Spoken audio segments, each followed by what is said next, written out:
சங்கரன் கோவிலில் கண்களை மூடிக்கொண்டு ஸ்கேட்டிங் செய்து சாலை விழிப்புணர்வு பேரணி நடத்திய பள்ளி மாணவர்கள். தென்காசி மாவட்டம் சங்கரன் கோவிலில் உள்ள வட்டார போக்குவரத்து அலுவலகம் சார்பில் இன்று சாலை பாதுகாப்பு ஸ்கேட்டிங் பேரணி நடைபெற்றது.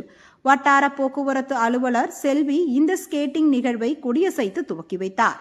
இதனைத் தொடர்ந்து தனியார் பள்ளியை சேர்ந்த 100க்கும் மேற்பட்ட மாணவர்கள் கலந்து கொண்ட இந்த பேரணியானது சங்கரன் கோவில் புதிய பேருந்து நிலையத்திலிருந்து துவங்கி கோமதி அம்மாள் மெட்ரிக் மேல்நிலை பள்ளியில் நிறைவு பெற்றது.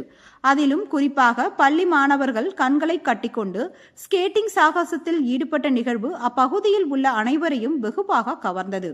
நிகழ்ச்சியின் முடிவில் மாணவர்கள், காவல் ஆய்வாளர்கள், போக்குவரத்து காவல் ஆய்வாளர்கள் என அனைவரும் ஒன்று சேர்ந்து சாலை பாதுகாப்பை மேம்படுத்துவது குறித்து உறுதிமொழி ஏற்றுக்கொண்டனர். மேலும் கண்களை மூடிக்கொண்டு ஸ்கேட்டிங் செய்த மாணவர்களை அப்பள்ளி முதல்வர் பழனிசெல்வம் வெகுவாக பாராட்டினார்.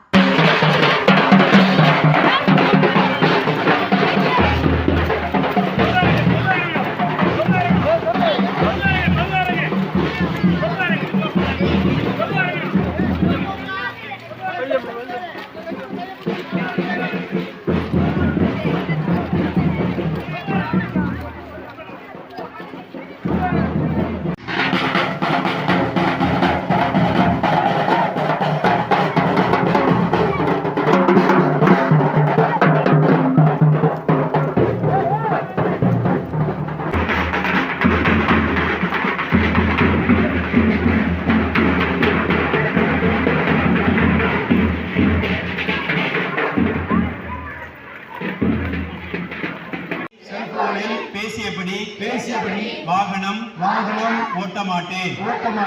குடிபோதையில் அணியாமல் வாகனத்தை ஓட்ட மாட்டேன்.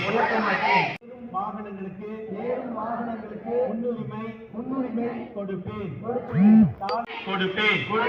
வாகனத்தை முறையாக பராமரித்து இயக்கு.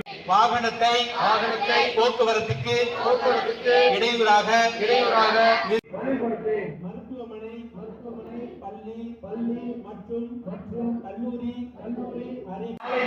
பின்பற்றுவேன். விபத்தில்லாத தமிழகத்தை